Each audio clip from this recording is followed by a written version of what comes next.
Welcome back to my channel. Today we're going to make coriander powder at home. I have here coriander powder which is lightly dry roasted. Put it in this machine here. You can actually set your the way you want your powder to be, fine or medium or coarse. I'm actually having it medium to coarse, so I'm going to just flip it here.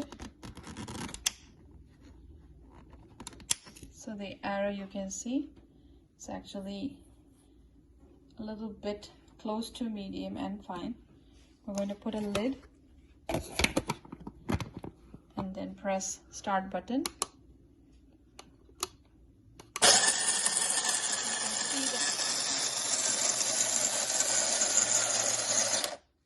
You can see the powder.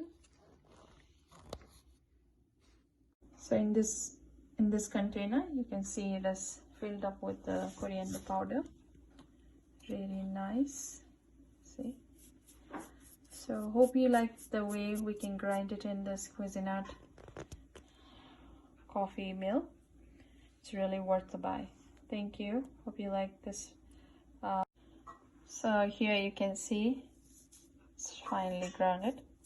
Hope you like this video of how to make coriander powder at home.